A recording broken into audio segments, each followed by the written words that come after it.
Olá a todos, eu queria agradecer a presença de todo mundo. Hoje é um dia bem especial porque a gente transformou as nossas reuniões científicas num curso, né? E aí a gente tem convidados muito especiais que vêm vindo sempre, né? E esse é um projeto bem legal, né? Hoje a gente tem a participação de uma pessoa super querida, que vem nos ensinando a ser pessoas melhores aí ao longo da jornada, que é a Fernanda Saboia. Ela vai falar um pouquinho com a gente sobre sofrimento moral em profissionais de saúde. Eu vou apresentar a Fernanda, mas antes de passar a palavra para ela, depois eu vou passar para a doutora Flávia, tá bom? Mas para que todo mundo conheça um pouquinho mais sobre a Fernanda, ela é coordenadora do Serviço de Psicologia dos hospitais da Rede DOR, na regional da Zona Sul do Rio de Janeiro, especialista em psicologia médica pela UERJ e em psicologia hospitalar pelo CRP do Rio de Janeiro. É mestranda do programa de pós-graduação em psicologia, e eu já vou dar um spoiler que o tema dela tem muito a ver com o que a gente vai discutir hoje, né? E ela fez psicologia clínica pela USP, presidente do Departamento de Psicologia da AMIB na gestão de 2020 a 21, 22 e 23. Então, é uma ótima pessoa para dividir um pouquinho com a gente conhecimento sobre isso. Quer falar, chefe? Um Sim, pouquinho? queria só agradecer a presença da Fernanda, né? Obrigada por estar aqui conosco, Fernanda. E agradecer a Daniele por organizar esse nosso curso de extensão, né? O curso de extensão da disciplina de medicina intensiva aqui da Escola Paulista de Medicina. Curso que é de excelente qualidade, tenho certeza que começa muito bem hoje, né? As aulas ficam disponíveis no site. Por favor, todo mundo que está inscrito no curso, não esquecer de assinar a lista de presença, né, Daniele? E Eu deixar o vou meu mandar. agradecimento a ambas aí, somente a Dani e ao entusiasmo dela com esse nosso curso de extensão. Muito obrigada aí pela Tá bom? perseverança. Então, espero que todo mundo goste. Eu vou enviando para todo mundo por e-mail, né, as atualizações. E eu vou passar aqui a palavra para a Fernanda, que eu tenho certeza que o nosso coração sairá mais quentinho hoje. Tá bom? Obrigada, viu? Ou mais inquieto, É, esse tema ou é um mais tema inquieto. desafiador, mas vai ser muito boa a discussão. Então, posso começar aqui, Pode, Dani? pode sim, pode Tá. sim. Então, agradecer ao convite e a confiança, né? Um prazer estar aqui com vocês. E Daniele me convidou para falar sobre sofrimento moral.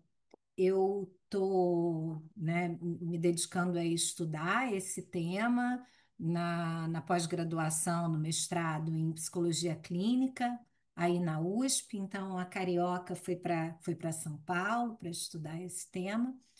E eu quero trazer para vocês um pouco do que motivou o meu interesse por estudar o sofrimento moral, um pouquinho do que eu tenho pensado e convidar vocês também para uma reflexão.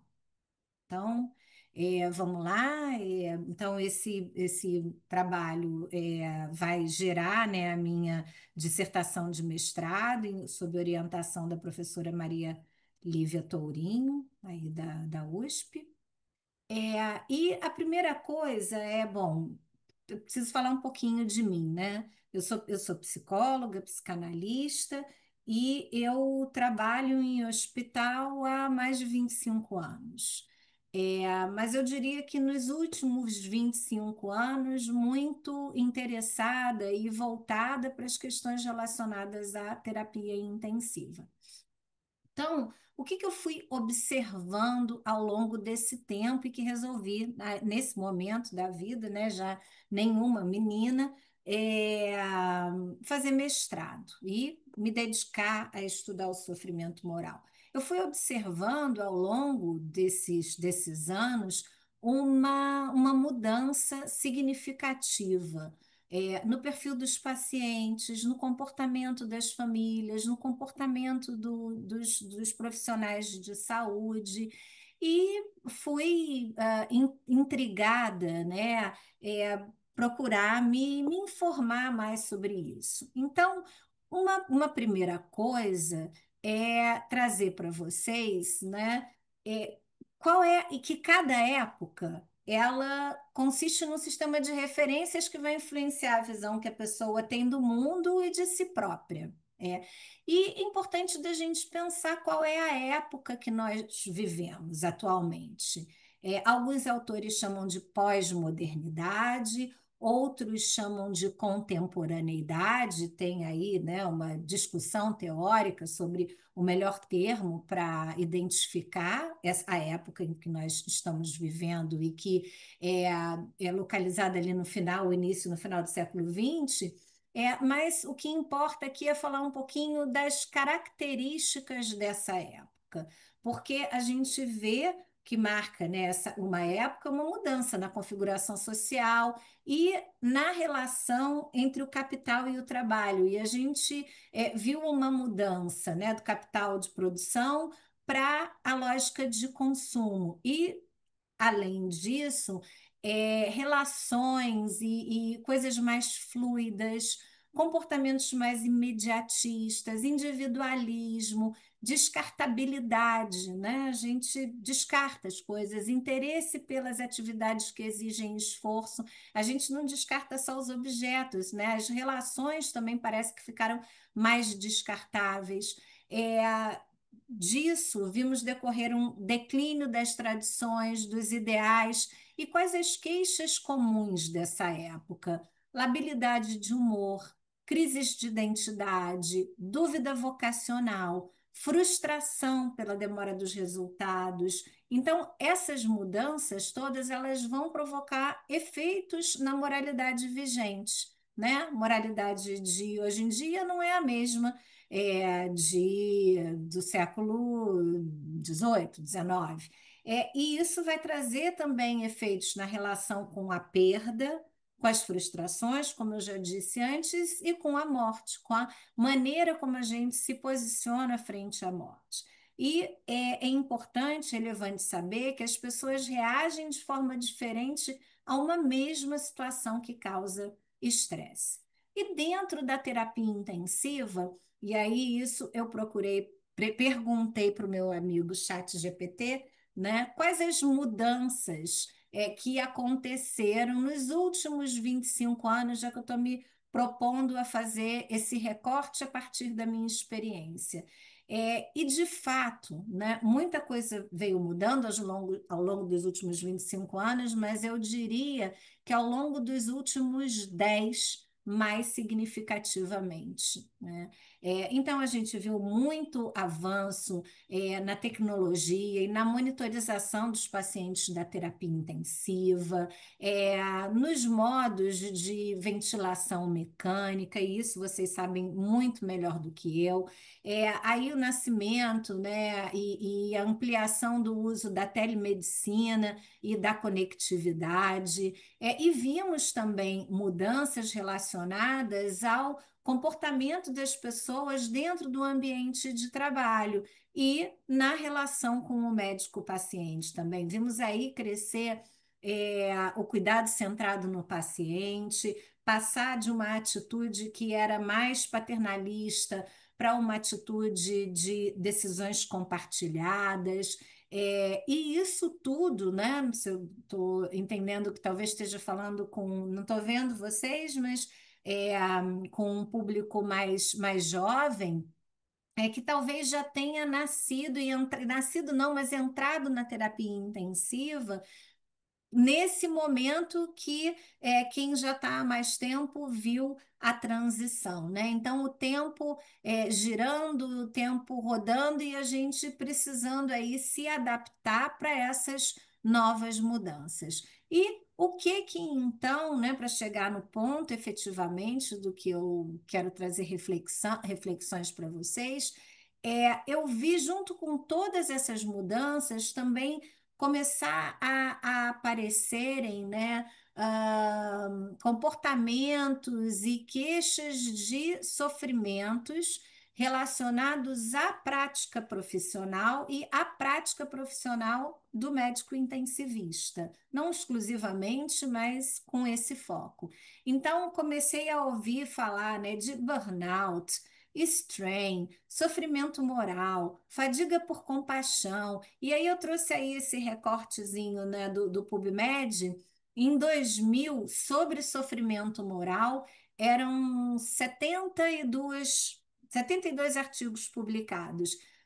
Ontem, 2025, já eram 341 só até a data de ontem, em 2025. Então, para a gente ter uma noção do quanto o interesse por esse tema mudou, e se a gente for buscar artigos sobre esse tema, não só do sofrimento moral, mas dessas outras manifestações relacionadas ao estresse e sua associação com o trabalho, a gente vai ver um aumento significativo, uma certa prevalência. Então, sobre o sofrimento moral especificamente, a definição ela foi elaborada pelo Andrew James, então, em 1984. Ele é um psicólogo que se dedicou a estudar ética e clima laboral também, e os estudos dele inicialmente muito voltados para a área da enfermagem. É, e isso vem concomitante com o ensino e o crescimento da bioética também na área médica.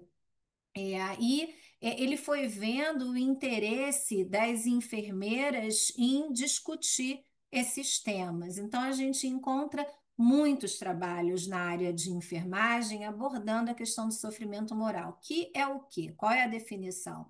É um desequilíbrio psicológico que ocorre quando a pessoa reconhece sua responsabilidade, faz um julgamento moral sobre a conduta correta, mas ela se sente impotente para executar a conduta que ela considera correta por constrangimento ou força opositiva. Então, só para a gente destacar aqui a diferença entre o sofrimento moral e o dilema moral, no dilema tem aí uma dúvida, né? No sofrimento moral, não. A pessoa sabe, tem uma convicção sobre qual é o caminho a tomar, mas se vê impedida de do curso de ação, executar o curso de ação compatível com o que ela entende que é moralmente adequado. Tá indo até aí? Porque não sei se está rápido, Dani, tá ok? Tá sim, pode seguir. Então tá. Então, vamos lá. Quais seriam as fontes de sofrimento moral? Tratamento fútil, a percepção de que determinado tratamento é fútil pode provocar sofrimento moral nas pessoas. Isso são dados dos estudos, né, publicados. Associado a isso, claro, né, o tratamento fútil, o prolongamento do processo de morte com um tratamento agressivo, consentimento informado inadequado, incompetência dos colegas, a percepção de incompetência dos colegas, desrespeito à autonomia do paciente, as próprias condições de trabalho. Tem uma questão com a autoridade, né? Se sentir desautorizado, ou se sentir com pouco conhecimento para lidar com determinada situação, sensibilidade moral, tem pessoas que são mais sensíveis nesse campo, e falta de total compreensão sobre aquela situação que a pessoa está envolvida, está vivenciando. Tá? E o que viria, o que os estudos mostram como respostas ao sofrimento moral? Um conjunto de fatores, tanto na esfera espiritual quanto na emocional, fatores físicos também e comportamentais. Então, na esfera espiritual, por exemplo, crise de fé, abandono de prática religiosa, seriam as consequências, né? Na esfera emocional, sentimento de desvalia, amargura, ressentimento, o próprio burnout, Muitas vezes o sentimento de sofrimento moral ele pode anteceder, né, a síndrome de burnout. Aspectos físicos, como palpitações, sintomas físicos, palpitações, distúrbio gastrointestinal, insônia, dor de cabeça, e comportamentais, esquecimento, pesadelo, despersonalização, violência. Então, tudo isso são características das consequências que afetam o indivíduo que esteja em sofrimento moral. E aí eu trouxe aqui uma situação que é fictícia, mas para ilustrar uma situação que seria de sofrimento moral. É, Provavelmente vocês vão identificar essa situação, poderia ter acontecido em qualquer UTI do Brasil. A dona Lúcia, de 82 anos, internada há 18 dias na UTI por uma pneumonia grave, com falência respiratória. Ela tem múltiplas comorbidades e durante a internação ela evoluiu com choque séptico, insuficiência renal aguda e necessidade de suporte dialítico contínuo. Ela está em ventilação mecânica, sedada e não tem nenhum sinal de melhora clínica. A equipe, né, considera que o prognóstico é extremamente reservado, com grande possibilidade de óbito ou uma sobrevida com perda funcional severa e dependência total. Então, a partir disso, foi discutido com a família a gravidade do quadro e uma sugestão de limitação do suporte, né? Os filhos da paciente, entretanto, insistem na manutenção das medidas e pedem que faça tudo o que for preciso, que não desistam da mãe deles, porque Deus vai agir, eles acreditam nesse milagre. E o doutor Ricardo, que é o médico rotina dessa unidade e que vinha acompanhando a evolução da paciente, se sente muito incomodado por manter os tratamentos que ele considera agressivos e que estejam prolongando o sofrimento, que não vão mudar o desfecho, mas ainda assim ele se sente pressionado a seguir com as medidas que ele considera fúteis, por respeito ao desejo da família e por medo de represárias legais. E aí, por conta disso, então, ao longo dos dias, ele vem tendo insônia, vem se sentindo mais irritado, brigando com a esposa, uma série de repercussões na vida profissional, na vida pessoal dele, né? E que podem repercutir na vida profissional também, né? Estando mais irritado, com dificuldade de conciliar o sono, ele pode ficar mais desatento, se envolver num evento adverso, então repercussões, né, que têm uma amplitude bem grande. E eu posso complicar ainda mais a situação, né? Eu não sei se tem aí alguém de UTI neonatal ou UTI pediátrica, mas uma situação como essa, numa UTI neonatal ou na UTI pediátrica, pode ser ainda mais desgastante. Então, uma outra situação, qual o peso dela hoje? Os pais faziam essa pergunta todos os dias. Era como se tudo tivesse bem e se a criança tivesse, que a criança tivesse crescendo, né? Ela era surda, cega e sequer podia engolir. Havia um severo dano cerebral. A criança ficou na UTI por semanas, sendo alimentada por sonda e dependente de ventilação mecânica. As semanas viraram meses e, apesar de todos os desafios, os pais queriam que eu a pesasse diariamente e ajustasse a alimentação para garantir que ela estivesse na curva de crescimento adequada à sua idade. A qualidade de vida daquele bebê angustiava a equipe. Os pais acreditavam que tudo ficaria bem e repetiam todos os dias: ela está engordando, não? Você a pesou hoje? Eles acreditavam que o bebê ia acordar, ouvir e tomar uma mamadeira, né? Então, são situações que causam um desgaste emocional bastante significativo. E aí, eu fiquei, né, me perguntando em primeiro momento, por que que algumas pessoas, frente a essa situação, chegam a apresentar sintomas que podem ser considerados, né, uma síndrome, como o burnout. Por que que as pessoas, alguns adoecem e outros não? O que que acontece? E aí eu resolvi, então, focar em situações de sofrimento moral e examinar, no contexto histórico atual, né, qual a relação entre a decisão acerca do limite terapêutico considerada como não implementação, suspensão ou interrupção do suporte avançado de vida, e o sofrimento moral, enquanto modalidade de sofrimento associada à prática laboral do médico intensivista. Porque, como eu falei antes, muitos estudos associam o tratamento fútil com sofrimento moral. Então, eu resolvi focar nessa esfera e os objetivos específicos de descrever e analisar como cada médico reage diante da assistência ao paciente, cuja conduta demanda uma decisão acerca dos limites, e descrever e analisar como cada médico enfrenta a responsabilidade de decidir.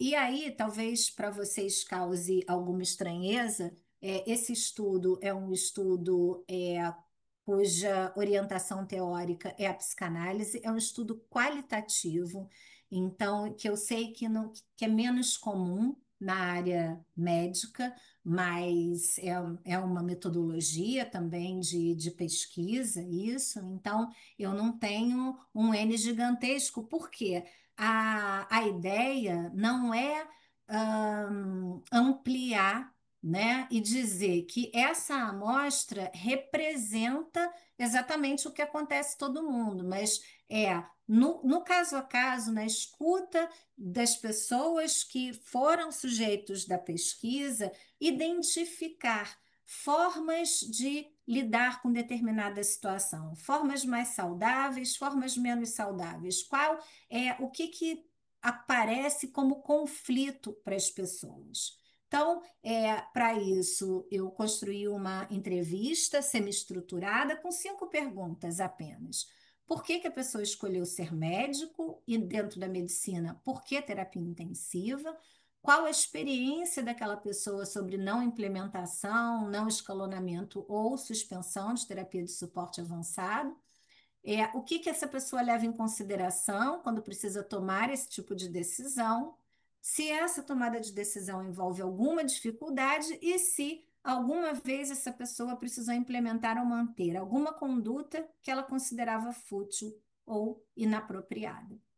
Então, através de entrevistas, é, e depois da análise do texto que essas entrevistas, né, produziu, é que eu chego a um resultado que eu não vou apresentar é, hoje, mas que eu queria trazer para discussão com vocês.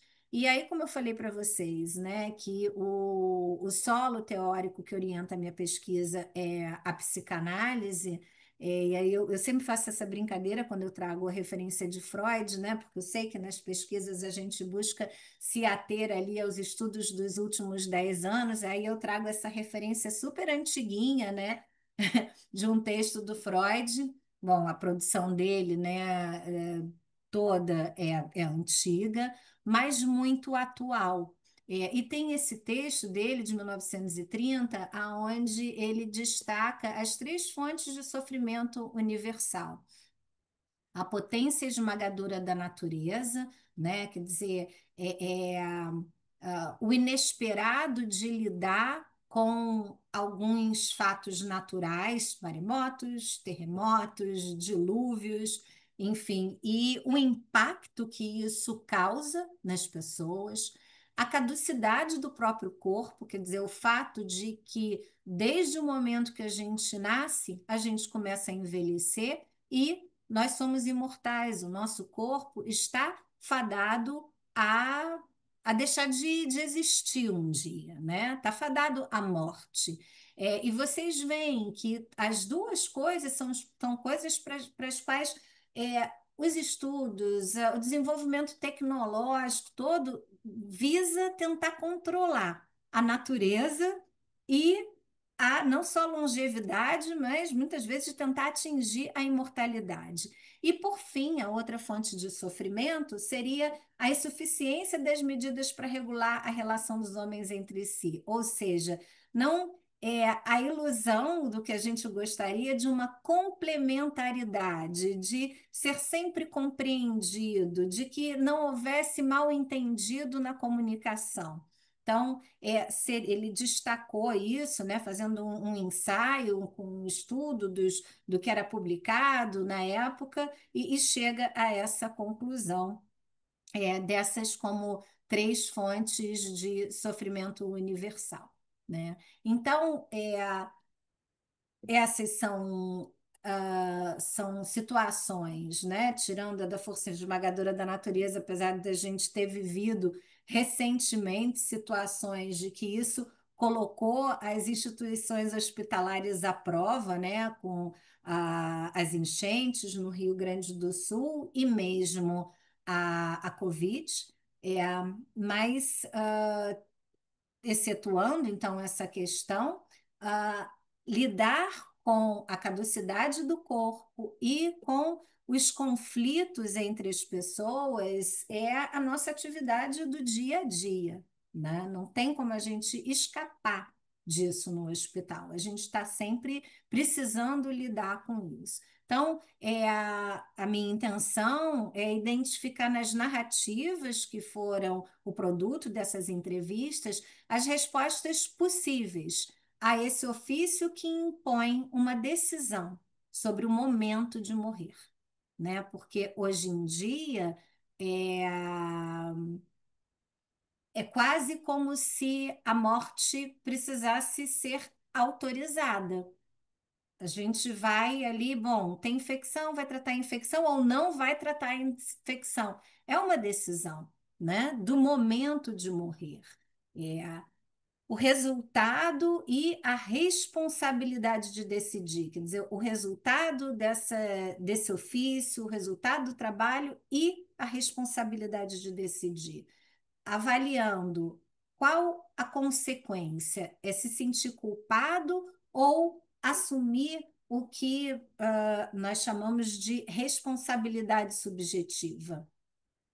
E sofrimento, isso gera sofrimento ou um mal-estar criativo? E aí é a pergunta que eu fiz inicialmente: por que que uns adoecem e outros não?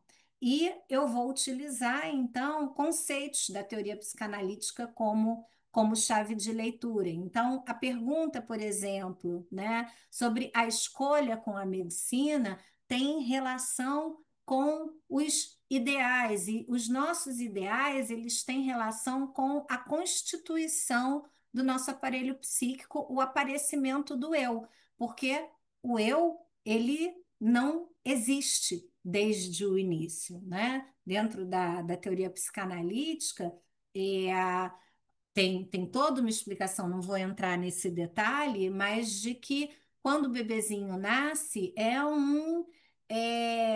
é um aglomerado, é um caldeirão de impulsos, de pulsões, desordenadas e que buscam a satisfação.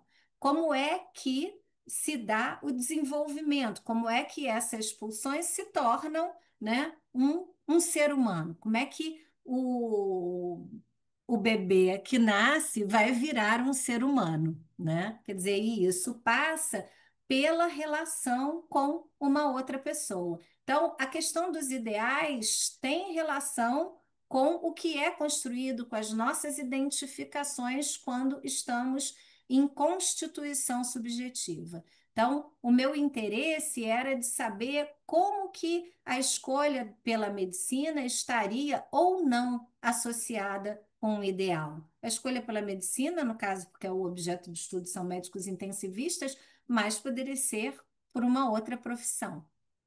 É, como é que as pessoas, né, lidam com os protocolos? Ficam presas nos protocolos ou existe aí uma transmissão? E é interessante ter ouvido de várias pessoas a importância durante o processo de formação de um professor, de um médico, de alguém que de alguma maneira influenciou naquela escolha. Quer dizer, não é de uma escolha que não foi anônima, uma escolha pela terapia intensiva, aí no caso, porque isso eu já encontrei nesse segundo momento da escolha pela terapia intensiva, né?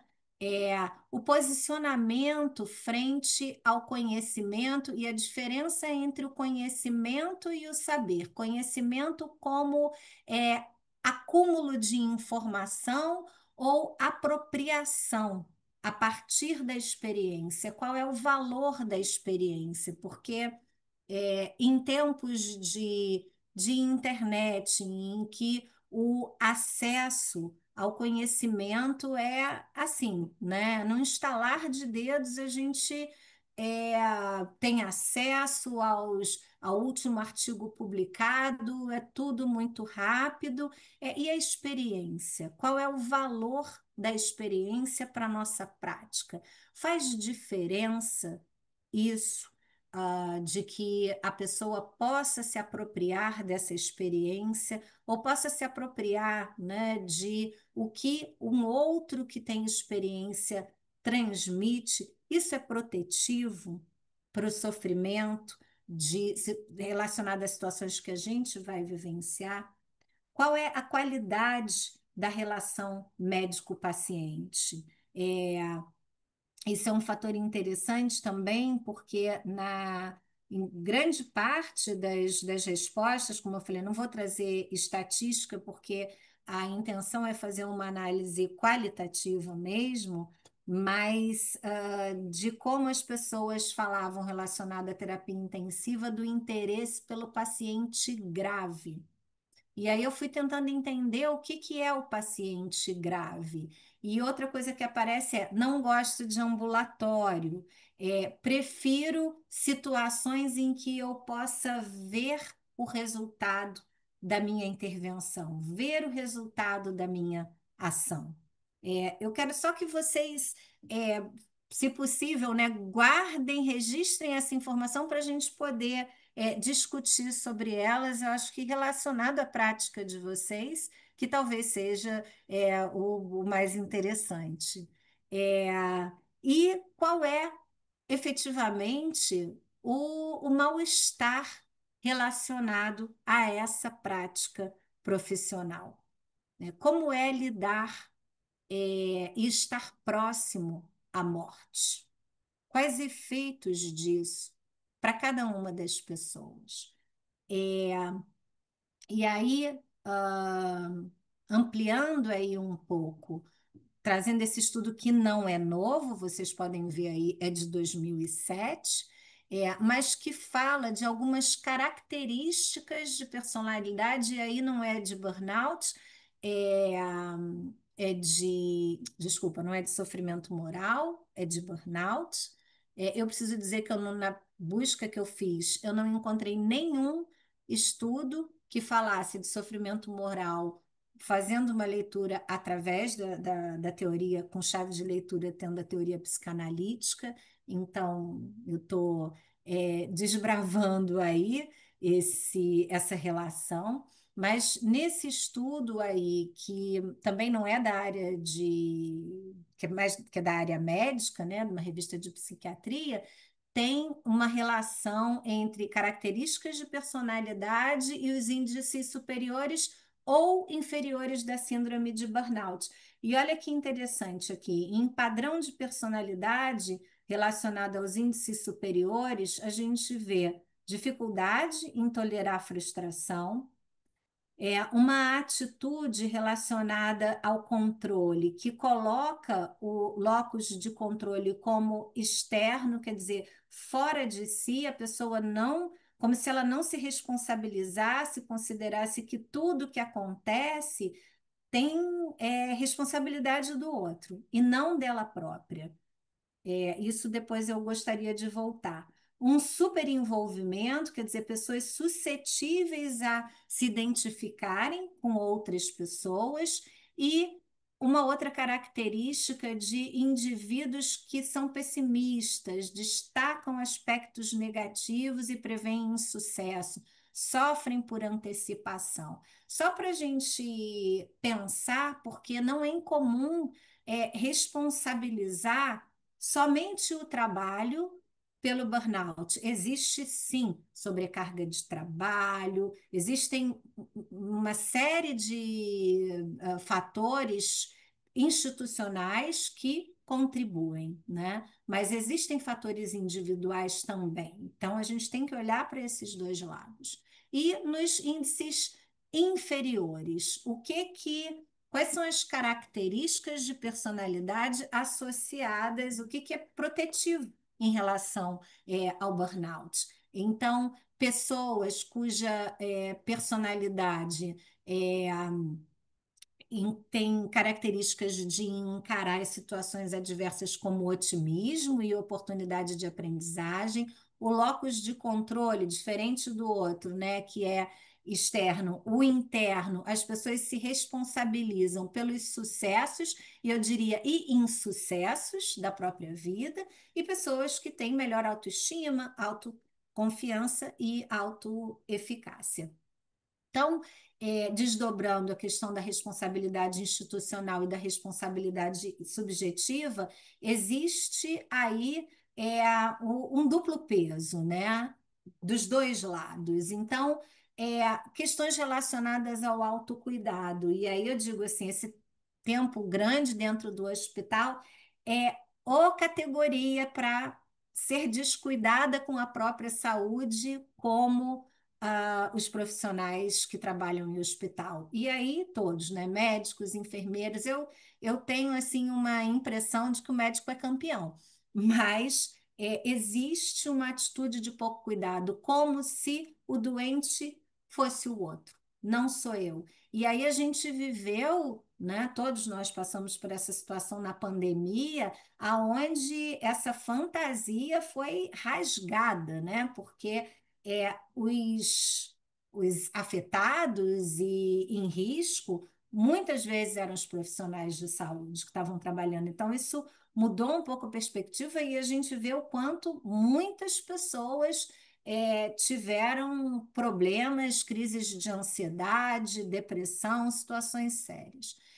A importância da colaboração multiprofissional, o desenvolvimento de mediação e consultoria ética, um aspecto positivo, o uso da simulação realística, que ajuda a dissolver tensões e expandir a compreensão entre os diferentes profissionais. E aí, eu diria assim, ao meu xodó, programas de assistência aos profissionais tem, estamos em 25, 7 anos, mais ou menos, que eu comecei a desenvolver como um dos braços da atuação da psicologia nos hospitais que eu coordeno, um dos braços ser de assistência aos profissionais que trabalham no hospital, a todos. Com uma psicóloga que não é a psicóloga da assistência, ela fica dedicada à escuta dos profissionais. E com isso, avaliação do efeito de segunda vítima, vírgula, eu detesto esse nome, segunda vítima, eu prefiro pessoa envolvida em evento adverso, entendo que no lugar de vítima pouco resta à pessoa e eu acredito, né, na possibilidade de mudança. Então, acho que se colocar no lugar de vítima cristaliza uma posição que geralmente não é muito boa. Escuta clínica para as pessoas e identificação de sintomas ou de sofrimentos que requerem intervenção, e um achado, né, é que muitas das queixas, ou a grande maioria das queixas que nós recebemos, como síndrome de burnout, não é o que a nossa avaliação clínica identifica. O que a gente identifica é a existência de sintomas de um sofrimento psicológico, muitas vezes sintomas psiquiátricos que são prévios, inclusive, à entrada no mercado de trabalho. E que, frente às exigências habituais da vida, do mundo do trabalho e das relações com as pessoas, a pessoa não tem recurso interno para lidar com aquela situação e adoece.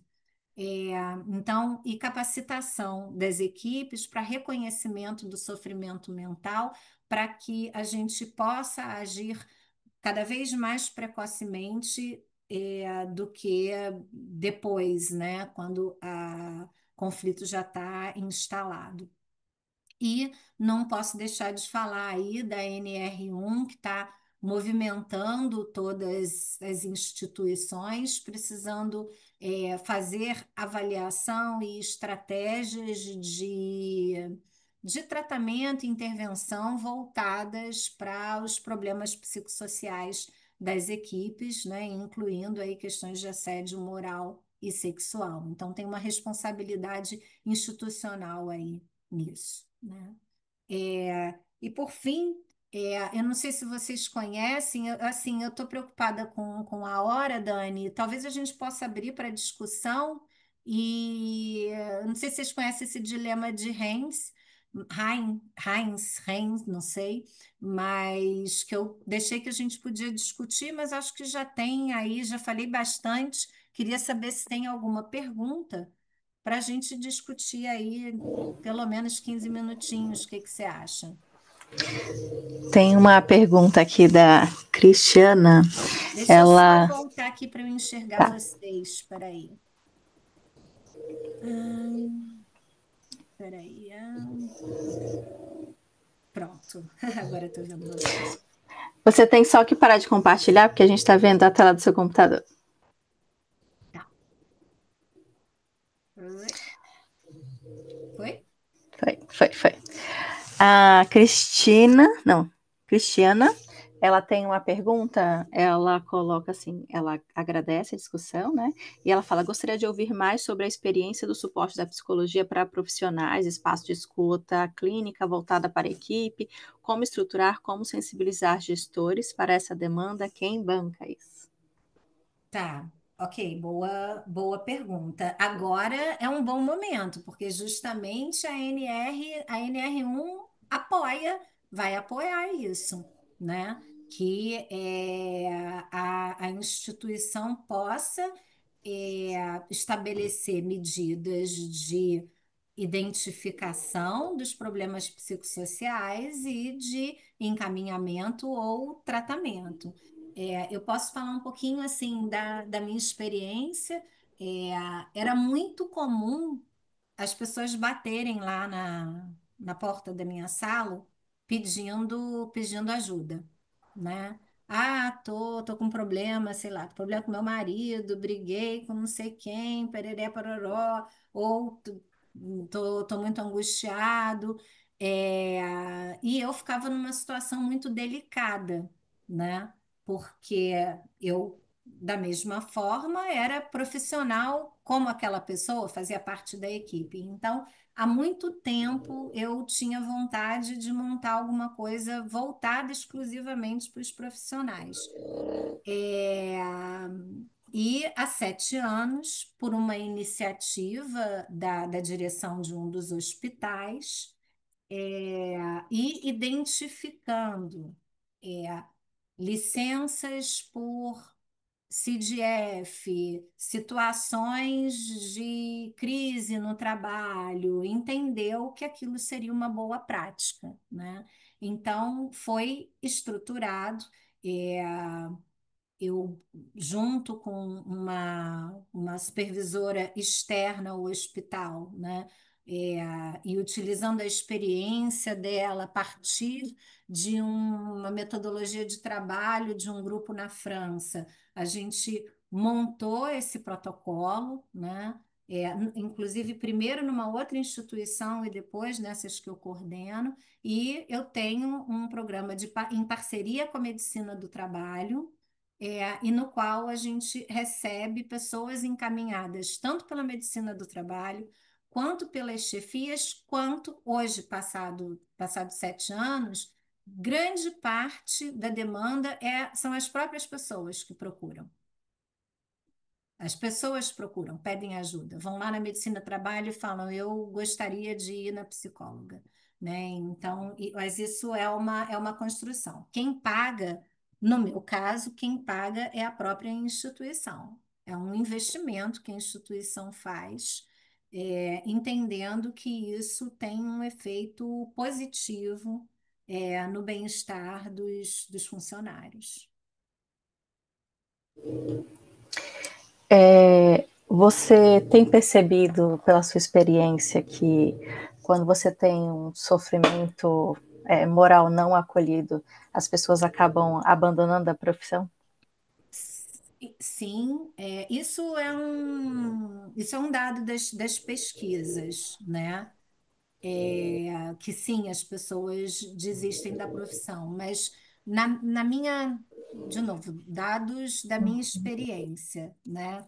Quando a gente consegue identificar, e tratar, é, é possível dar um outro encaminhamento para esse sofrimento. Por que que eu estou dizendo isso? E esse eu considero que talvez seja o achado mais importante, porque isso tem um projeto de pesquisa ligado a isso, né? Essa pessoa que montou esse programa é uma professora, pós-doutora, assim, uma pessoa que é pesquisadora do CNPq, então tem uma estrutura de pesquisa isso.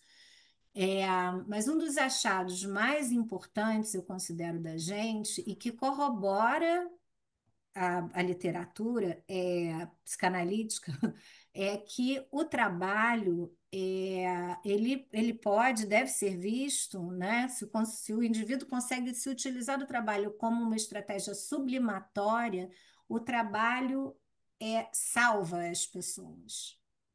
Trabalhar salva muita gente. Então, eu realmente acredito nisso, não é jeito de falar. Só que o ser humano, de uma maneira geral, tem uma certa aversão ao trabalho, né? Não são todos, mas a gente encontra isso, né? Desde lá da Bíblia, né? O que aconteceu quando Adão e Eva foram expulsos do paraíso? Eles foram obrigados a trabalhar, né? Eu não sei se vocês sabem, mas trabalho. Existe crítica a isso, mas, enfim, é aceito que a palavra trabalho vem de tripalium, que é um instrumento de tortura. Não sei se vocês já tinham ouvido falar nisso. Então, existe uma certa aversão, mas na prática, o que eu vejo é que quando a gente identifica precocemente sinais de sofrimento que estão repercutindo no trabalho e a gente consegue tratar disso, o trabalho se torna um aliado para aquela pessoa. Ela chega se queixando do trabalho muitas vezes, sabe? Assim como a maioria dos pacientes que chega aqui no meu consultório, né? Eles chegam se queixando. Eu sempre brinco disso também. Vocês sabem quais são os top 3? Chega se queixando do marido ou da mulher, do chefe, é, ou dos filhos, né? Então, são assim os top 3 de queixas. Nunca o problema é a própria pessoa. Então, o trabalho também é um motivo de queixa, mas o que a gente vê é que ele salva as pessoas, sabe? É como se a pessoa, né, no caso, ressignificasse aquilo, encontrasse um novo sentido, olhasse para aquele problema de uma forma diferente e aquilo passasse a ser uma satisfação por compaixão para ele, como se desse energia, sentir, estou fazendo a diferença, ele olhar para o problema de uma forma diferente. Não só de estou fazendo a diferença, mas o que que o trabalho traz de satisfação também, né? Tô vendo aí, doutora Flávia, de pijama, que deve estar trabalhando, né? Bom, aliás, estamos todos aqui trabalhando, né? Embora estejamos em lugares diferentes, né? Mas você sabe que isso é uma coisa também que eu observo, e vocês também devem observar bastante, nos grupos mais jovens, o quanto o vínculo com a própria escolha profissional mudou, né? A escolha da medicina como uma escolha vocacional já não é tão forte quanto era antes, né? Isso tem efeitos também. Então, assim, Dani, Uhum. eu acho que a gente tem que tomar muito cuidado com as generalizações, sabe? Por isso eu estava falando do estudo qualitativo e tal, porque eu não posso transferir isso de que para todo mundo é da mesma forma, né? Tem uma outra pergunta aqui que fala se existe alguma ferramenta que possa ser usada entre profissionais da mesma equipe para facilitar um alinhamento de expectativas e objetivos de cuidado. Bom, existem algumas ferramentas de comunicação, né? Mas, como eu estava falando, a dificuldade de uma comunicação que seja biounívoca, né? Que eu garanto exatamente que você entendeu o meu ponto de vista, isso é uma ilusão. Então, as ferramentas, elas auxiliam, tem ferramentas para passagem, sei lá, o SBAR, que é uma ferramenta de passagem de informação, né? Tem as ferramentas que te ajudam nas etapas da comunicação de uma má notícia, tem outras, sei lá, Nurse, Velho, tem várias ferramentas, mas eu entendo que o momento, por exemplo, do round ou a gente se chamam Honda mesmo, né? Em São Paulo se chamam Honda, né?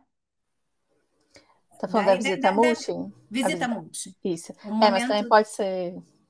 Cada lugar chama diferente, mas Pois é, na nossa instituição a gente chama de visita multi. mas eu acho que o momento da a visita multi é para ser uma ferramenta importante de alinhamento de todos da equipe. Agora, de maneira objetiva, né?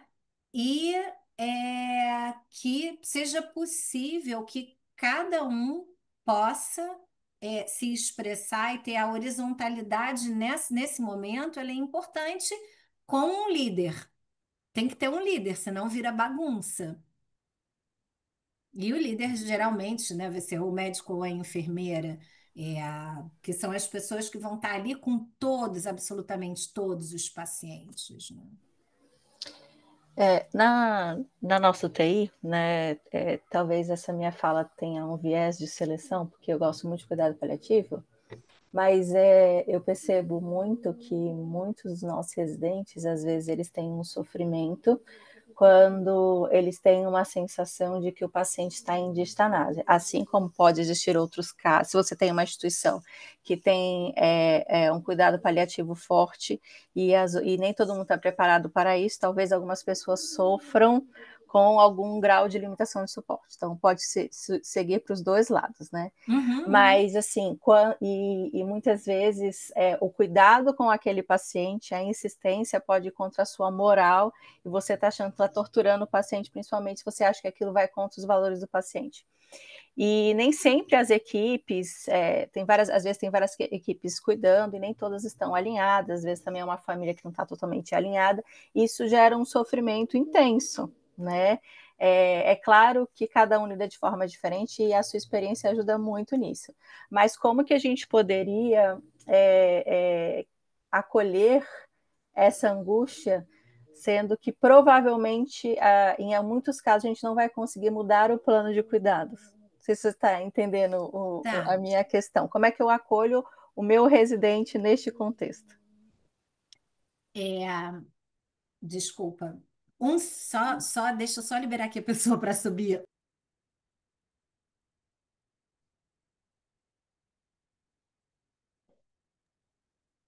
Desculpa. É, ah, pensar como é que eu vou colocar isso, né? Porque é total puxando sardinha pro meu lado, né? Mas acho que é muito importante. É claro que o acolhimento, o reconhecimento de que existe um sofrimento naquela situação pela chefia ou pelo preceptor é muito importante. Mas é importante também que a pessoa reconheça esse sofrimento, e que ela possa buscar tratar disso. É, por quê? Eu não quero entrar assim, eu não vou trazer aqui uma linguagem psicanalítica, porque eu acho que eu vou, talvez, posso complicar mais do que facilitar para um público que não tem familiaridade com isso, mas as raízes do sentimento de culpa são inconscientes, né? Então, quando a gente fala de sofrimento, né? Muitas vezes isso está associado a questões que são anteriores daquela pessoa e que nem ela tá ciente daquilo, né? Então, eu confesso que o que eu observo é que os profissionais que fazem análise, né, que fazem terapia, eles conseguem lidar melhor com esse tipo de situação. Mas a tendência da gente é querer encontrar uma receitinha, uma fórmula pronta que nos diga como agir em determinada situação. Então, é uma provocação mesmo, né? Porque cada um possa também identificar como pode tratar de si próprio, porque vocês trabalham com uma coisa que é muito difícil, gente. Muito difícil, né? Ter a vida do outro na sua mão, nossa, que desafio, que responsabilidade. Não é pouca coisa. É. E talvez assim, se a instituição vai muito contra a sua moral, e eu estou falando de fazer atitudes que talvez, frente à sua visão e à sua verdade, sejam erradas para os seus valores, talvez uma resposta seja mudar de instituição, dependendo do grau que for, né? Se for uma coisa que para você É. seja muito errada, dependendo do Pois que é, for. mas aceita assim, os valores eles diferem também de uma pessoa para outra, né? Então, o quanto que a gente pode aceitar que o valor do outro não é igual ao meu valor, né? Recentemente eu tive uma experiência com uma pessoa de uma outra cultura, da qual eu não conheço, né? E confesso assim que eu fiquei fascinada e ao mesmo tempo me senti pouco apta a dar qualquer orientação, porque era uma realidade da qual eu não tinha conhecimento. Eu fui, né, buscando com a escuta daquela pessoa. Para mim, Fernanda, parecia aquilo. Eu falei, gente, isso não entra na minha cabeça, que coisa difícil, né? Mas, assim, tentando, né, digerir aquilo para assim, bom, mas é isso que constitui a realidade dessa pessoa, não é a minha realidade, né? Então, eu acho que a gente tem que tomar cuidado para identificar as nossas fontes de sofrimento, tratar disso e não confundir o sofrimento do outro, não tornar o sofrimento do outro o nosso sofrimento. Tem uma última pergunta aqui que é bem grande, é do Lucas. Excelente aula, gostei das reflexões e, evidentemente, há muito ao que debater. É fato que precisamos entender como se alterou a dinâmica do trabalho na pós-modernidade, bem como as dinâmicas sociais e aspectos das relações interpessoais, bem como o valor social atribuído ao indivíduo na dinâmica enquanto produto. Né? Nesta perspectiva, pensando no paradigma da saúde e sua transição veloz enquanto produto e não mais como direito, como podemos pensar em implementação de estratégias de mudança, tanto no aspecto de trabalho como criação destes espaços de modo prático? Eu acho que a gente tem muito, e aí vai contar aí com os jovens também, né, para pensar, para trabalhar, assim, muito tem se discutido sobre a precarização do trabalho, né, a mudança nos vínculos de trabalho institucionais, assim, e quem está no mercado agora está vivendo isso, né, e isso me parece que está afetando profundamente algumas classes profissionais, entre elas o médico.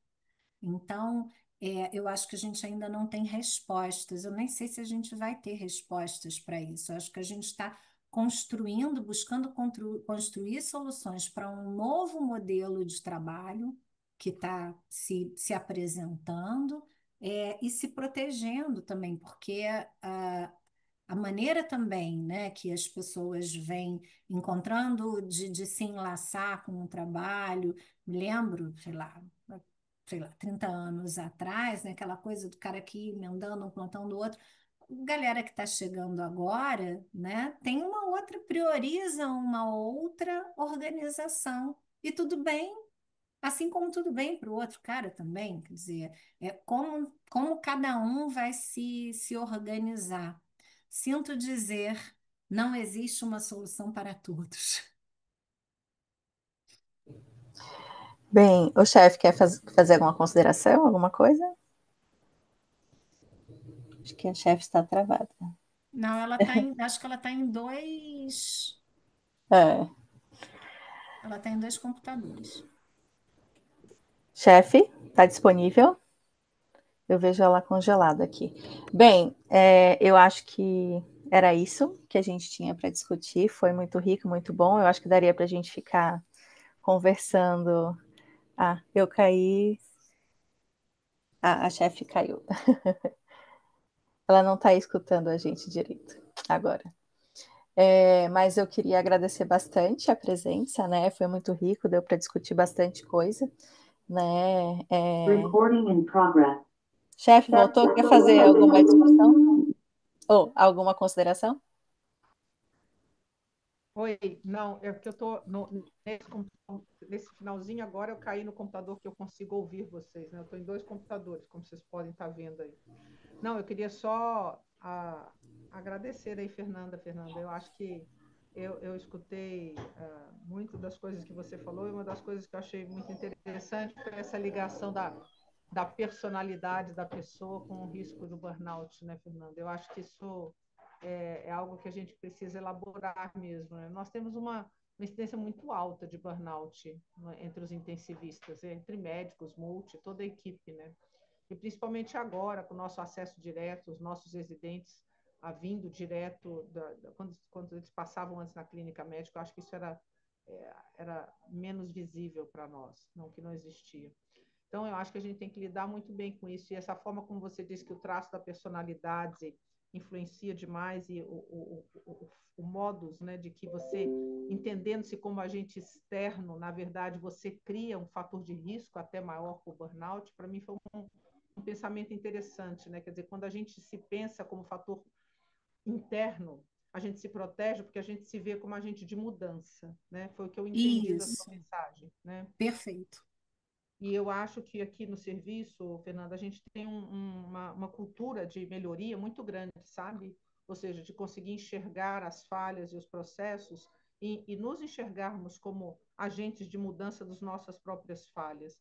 Eu acho que esta fala de como talvez o nosso grupo de trabalho possa se enxergar como sob risco de burnout, quando ele não se vê envolvido num processo de melhoria. Eu entendi a questão do pessimismo, do otimismo, talvez seja mais uma personalidade não muito mutável da pessoa, né? Existem pessoas mais pessimistas e mais Sim. otimistas.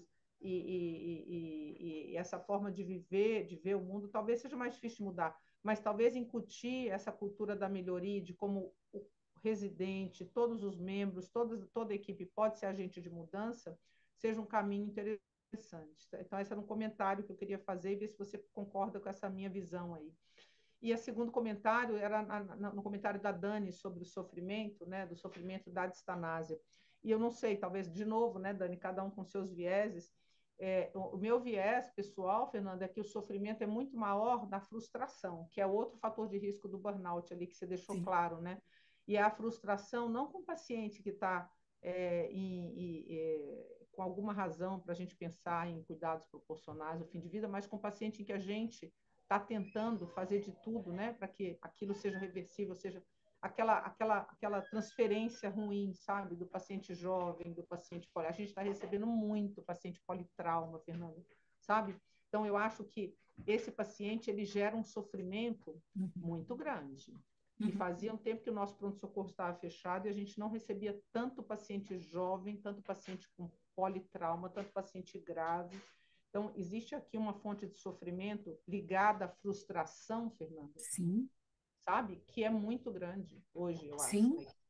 Sim, e aí era o que eu estava colocando em relação às atitudes frente à ameaça de morte, né? Isso mexe com a nossa própria vulnerabilidade.